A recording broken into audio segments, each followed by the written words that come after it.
I'm going to introduce to you Robert Vanhoff. He will be our first speaker today. Robert holds degrees in both Hebrew Bible and comparative religion from the University of Washington. For over a decade, he has taught Bible languages, culture, and history for the ToRoll Resource Institute. And his published articles explore the intersection of Masorah and Midrash, particularly how medieval Jewish scribes made artistic innovations out of an enchantment with Midrashic law. And Robert will begin our first session in this workshop with a presentation on an incredibly, I think, interesting phenomenon of the Masoretic tradition, namely the different visual representations of the divine name in the works of the Tiberian scribes Aaron ben Asher and Ephraim ben Buya'ah. And I look very forward to your lecture. Wonderful. What a privilege to participate in this wonderful work. This large-scale project is just awesome. So I'm going to cover a little bit of basic knowledge of the Masorah fairly quickly to try to set the stage. And maybe at the end of my talk, I'd be open to hearing how what I share might contribute to some ways of thinking about the variances in the tradition of the Tagin that emerged later among the scribes. So my title is called Adkarah, the Tetragrammaton in Early Tiberian Masoretic Imagination. I was on the fence of whether I should change that to art instead of imagination, but I'm stuck with it. Just as a big overview orientation, what you see are two or representative pages from two different early 10th century Masoretic products. These are both in the form of a codex, so what we call a book. They're bound on an edge, with a common spine, etc. So this is not a scroll. And the one on the left is the famous Aleppo Codex. It originally was the complete Tanakh, sadly damaged, and much of some of it lost. Much of the Torah or the Pentateuch is lost. The image on the right is a page. It's the end. The right column there is the end of the book of Numbers, and then the beginning of the book of Devarim, from what is called L1, but it's in the Russian National Library, EVR 2B17. So it was originally just a Pentateuch. So these are not equivalent works in that regard. The Aleppo Codex is a complete Tanakh, whereas the L1 is a complete Pentateuch. They both have in common the same master scribe. Shlomo ben Buya'ah is presumed, as understood, to be the scribe of the consonantal work on both these products. The Masran, however, is different. The presumption that I go with is that the Masran, or the notator, so that is all the little notes you see in the columns and the upper margins, the vocalization, etc., accentuation, is of Aharon ben Asher, whereas on the text on the right, the Masran is Ephraim ben Buya'ah, brother of Shlomo. So there's a little bit, one of the attractions for me to compare these is that this is a very real social network in Tiberias in, again, early 10th century, where you have a connection that the same master scribe produced both these, but the difference is in the notator. And what I'm interested in is the differences in the notators, scribal conventions. So, but this is difficult. How are we to imagine these scribes? We don't have, I searched in vain for a photograph on the internet. They didn't write biographies. So all we have is their extant works, and our ability to, thankfully, in both these cases, high resolution images are available through the National Library of Israel and other online resources that have made zooming in and really inspecting the images very easy and user-friendly. And it is without that online accessibility and those who fund that type of library resource, this kind of research would not be available. So I'm very grateful for those who have funded and made those possible. Of course, we don't know what these scribes looked like, or what what exactly their room where they copied their works looked like. But I want to point out a few commonalities between Aharon and Ephraim. Again, this is my best presumption. They're both early 10th century Tiberius. This is a very strong Islamic presence. This is the Abbasid dynasty. And recent research shows that there was a Friday mosque in Tiberias, which might have been very prominent. Both these scribes were among the elite of the highly educated Jews. They both value the work of the master scribe Shlomo ben Buyah. Again, that's Ephraim's brother. I assume it's his older brother. That's my guess. They both accept this new technology of the codex, and I put free of the scroll here, meaning there is no halachic codification for how to treat the Bible text in a codex form.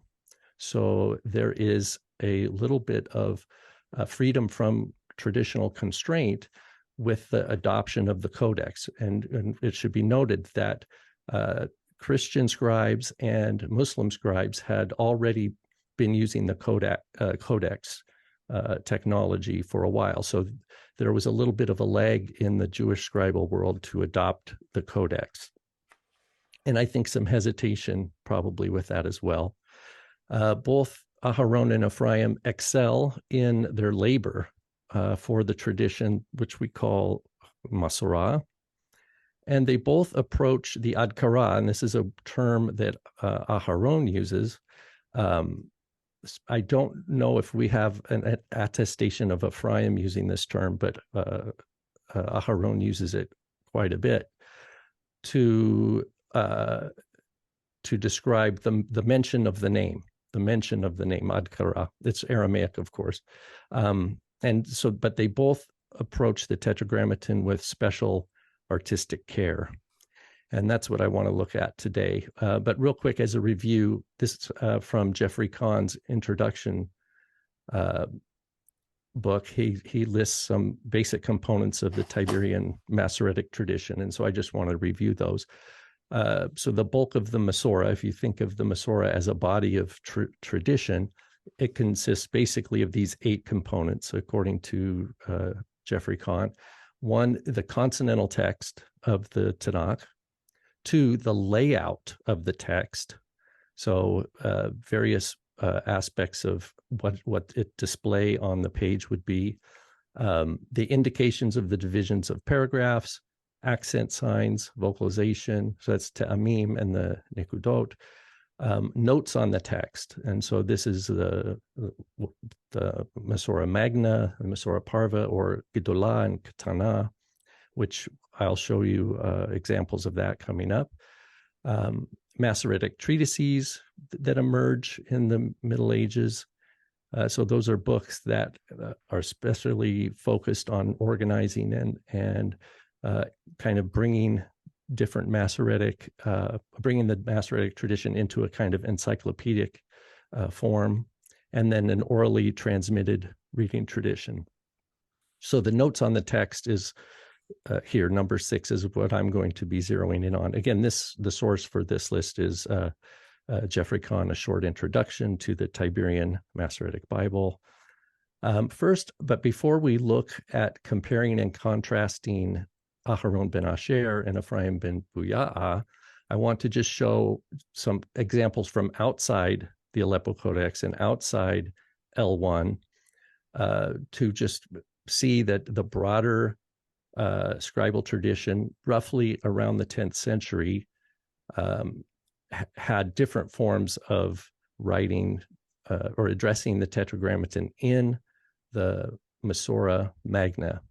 And so the first example here is from the Washington Pentateuch at Genesis 15, famous passage, V'hemin b'Adonai v'YHWH lo tzedakah. And you see the circle here, just a quick review.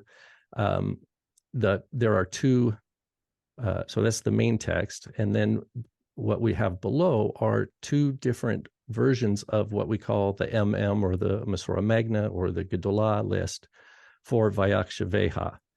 The one on the right is on the same page as the actual text above. And then the one on the left is from Genesis 38, which is one of the other locations where we have YHWH. So how this works, for those who are not familiar, if you see in the main text, it says YHWH, and there's a little circle, and then that points us to the Gimel in the margin, and that means 3 occurrences. So often a scribe would then write what we call the koteret, or they would give the title of this Masoretic note in the margin. And so that's YHWH here with the Gimel, meaning 3. And then it gives what are called simanim. And each siman is a fragment or a word from the various verses in the Tanakh where that word is found. And so we'll see this again and again as I go through my presentation here. But just to note here is we can see in both places, V'hamin b'Adonai, you see the bet and then the yod with the dot above it. And then in this one over here, the same thing, V'hamin b'Adonai. So the yod. Now, strangely, he puts a horizontal line over the one on the left from Genesis 38, but the one on the right, he puts a single dot.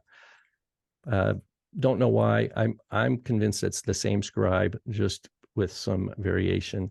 Another example, again, this is outside the Aleppo Codex and L1, which we will be zeroing in on here shortly. The Cairo Codex of the Prophets, is it early or late? We don't know the exact date of this. I think it's a later date. Some put it in the late 9th century. I think it's probably late 10th or early 11th century. But in any case, here at Judges 6:34, you see Veruach Adonai Lavashayet Gidon, and you see the Gimel over in the margin. That would constitute the Masorah Ketana or Parva, and then you see the Masorah Gedolah in the margin where it says Veruach, and you see the little yod here, the double yod with the dot, and then you have the 3. It says Siman Hon. That means the 3 verses, and you have Gideon, right? Gidon, Shaul, where it says the Spirit of the Lord left Shaul, and then Yisa'achah, that is where Ovidiyahu is worried that Elijah is going to be swept away. So we have 3 words, each representing the location in the Tanakh where the Ruach Adonai can be found. Another beautiful example in the Cairo Codex is from Micah 6:8, Uma Adonai, and you see here on the right a nice artistic capturing of that passage, Uma Adonai, and then at the very top of the house, Uma Adonai Doresh Mimecha, what does the Lord require of you, etc. So that's an example of the double yod used. There's examples of the triple yod also in the Codex Berlin, Q680 at Psalm 99. It's not quite as elegant. You see here down Romamu, Adonai Eloheinu, you see the three dashes there are the three yods representing the Tetragrammaton. And Eloheinu, you see even with the Aleph Lamed ligature here, which is common.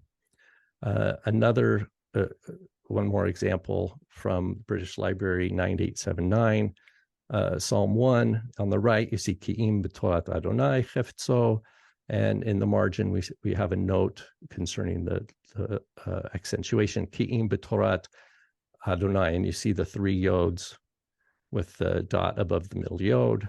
The same manuscript at Psalm 23, Veshavti b'Veit Adonai, and the note in the margin, Veshavti, down here it says bet means two times, the siman home, and the simanim are Veshavti b'Shalom, that's from when Jacob is fleeing Esau, and he says, if I return in peace, Veshavti, and then we have Beveit Adonai le'orach yamim.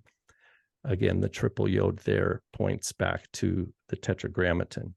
So this is just setting the stage for the larger scribal culture that has some variation. They're all protecting the divine name in their margins, but there's no standard form.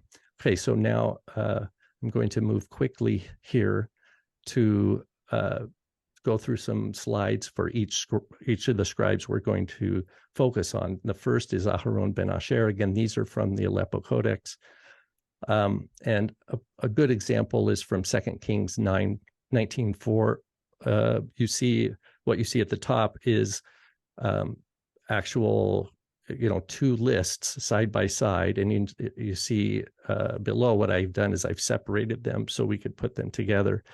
And what this list comprises is verses that are very similar between the book of Kings and the book of Isaiah. And what I've done in the box below is I've provided, the book of Kings, that's the upper segment you see, and the list of 3 verses. And then on the right, or on the left, is the same parallel verses from Isaiah with the differences. So one thing we see is the very first one, Ulai yishma Adonai Elohecha et kol divrei ravshecha. So whereas in Isaiah, Ulai yishma Adonai Elohecha et divrei ravshecha. So Aharon ben Asher wants to preserve and note in the margin here to remind the scribes and to preserve the tradition that these verses are very similar, but they're different. And what we see is that his choice for writing the name of God in the Isaiah list is a double yod and a Aleph Lamed ligature. My focus is just the double yod here. The Aleph Lamed ligature he uses quite a bit. But this is really important because some have suggested that you can use the form that the divine name is written in the Meshunnot as a signature of a certain scribe.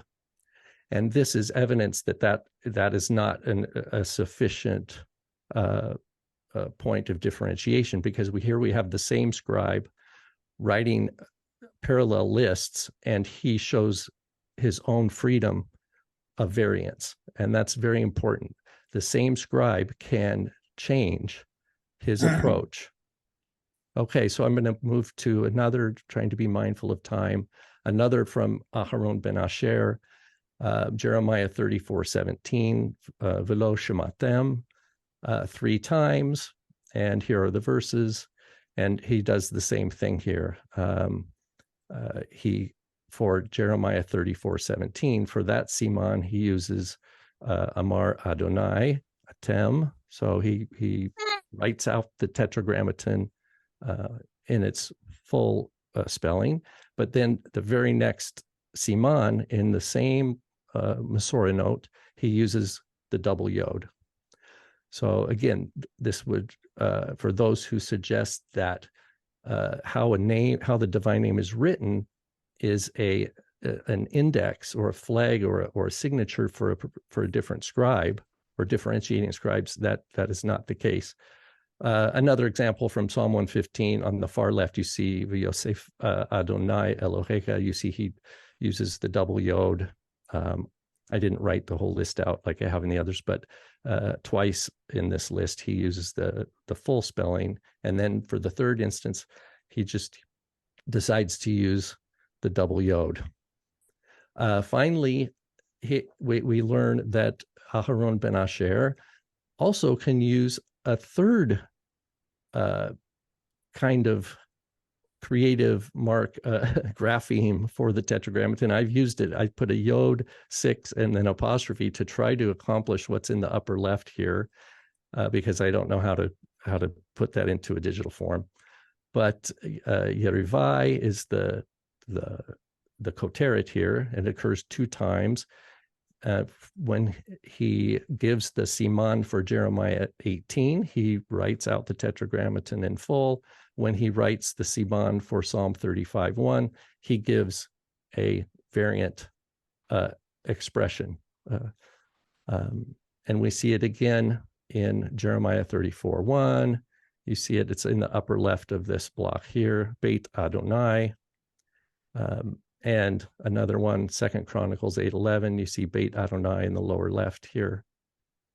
So that gives us, there's other examples, but those are sufficient to show evidence from the Aleppo Codex. Now we're going to shift to L1, which is the second scribe, Ephraim ben Buya'ah. Sadly, I don't have color images from this, but these are images from the National Library of Israel. At Genesis 28, V'haya Adonai, it occurs 6 times, and here are the occurrences. Notice that every time he uses the triple yod, I'm just going to, in the interest of time, at Exodus 6:28, we see the same scribe, but notice this, it's Diber Adonai El Moshe is the phrase. It occurs 6 times in the Torah, Beroraita, and we see in his siman for Exodus 6:28, he writes out the Tetragrammaton fully, but when in the same list, when he writes it out for Exodus 33, he uses the 3 yods. So again, variation by the same scribe. Exodus 8:6, same thing. Kadonai is our koteret. It occurs 4 times. And for the 1 Samuel 2, Ein Kadosh Kadonai, he writes with the triple yod, but when it comes to Mika Adonai Eloheinu in Psalm 113, he writes it out in full. So these examples were just really to demonstrate that variation. So from my own count, because I'm dealing with manuscripts and I'm not dealing with digitized forms, my count could be off. But basically, I've spent a lot of time looking at both these manuscripts, and my count overall. Now, keep in mind that on the left, this is the Aleppo Codex. It's a complete Tanakh originally. On the right, it's just, in full. It's only a complete Torah. But for Aharon ben Asher, he uses in his, and remember, this refers just to the Masorah Magna notes. That's the notes in the upper and lower margins. He uses the full Tetragrammaton nearly 600 times. Only 13 times I've identified where he uses the double yod, 3 times where he uses this interesting kind of variation of a 3 yod, pardon me. Whereas Ephraim ben Buya'ah, 18 times only. In all his Masorah notes does he write it out fully.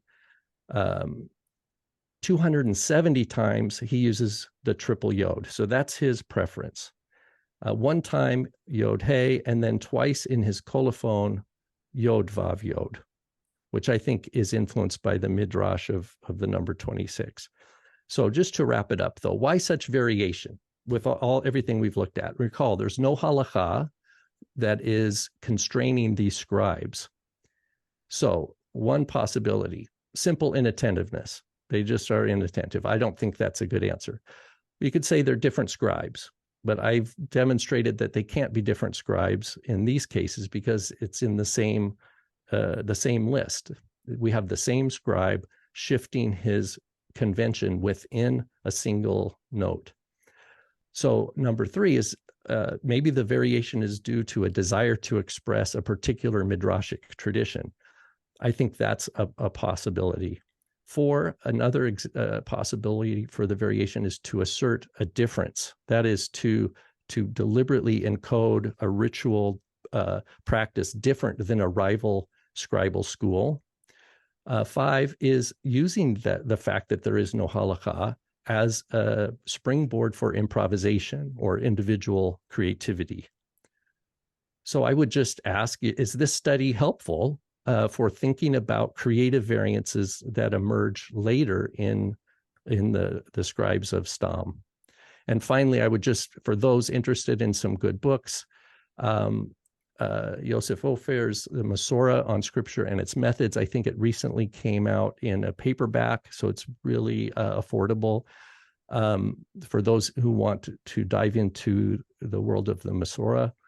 For those interested in understanding the history of the divine name, Hillel ben Sasson, Understanding Yod, or YHWH, the name of God in biblical, rabbinic, and medieval Jewish thought. And then finally, a classic book of sociology, Samuel Heilman, Defenders of the Faith, where he visits ultra-Orthodox communities in Jerusalem and finds scribes who have cell phones and are boasting of the latest, greatest quality leather, etc., where he thought there would be a strict adherence to ancient tradition. He finds innovation and modern technology. For those interested in any of my published articles on the influence of Midrash on scribal art, you can email me or check out my academia page, and I'm happy to share what I've done. Thank you very much for your time.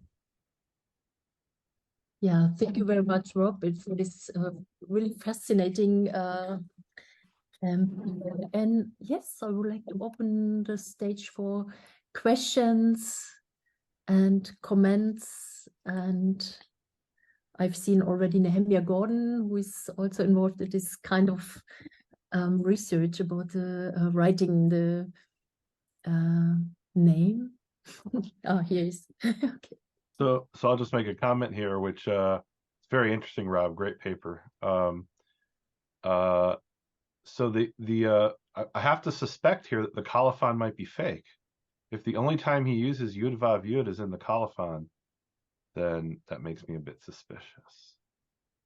Yeah, I appreciate that. I have actually an article that's just came out, Gorgias Press. He uses the full spelling once, and I do investigate that question. It's a fair point. But I take the colophon to be original. But anyway, that's okay. It's a fair point. May I ask for some words? You mentioned the midrashic tradition. So for me, it's very interesting to learn about why does this kind of writing, the Tetragrammaton, came from in this. And so maybe you can say some words towards this midrashic tradition. Well, it's an open question. It's my suspicion that Midrash is involved, at least in accelerating it.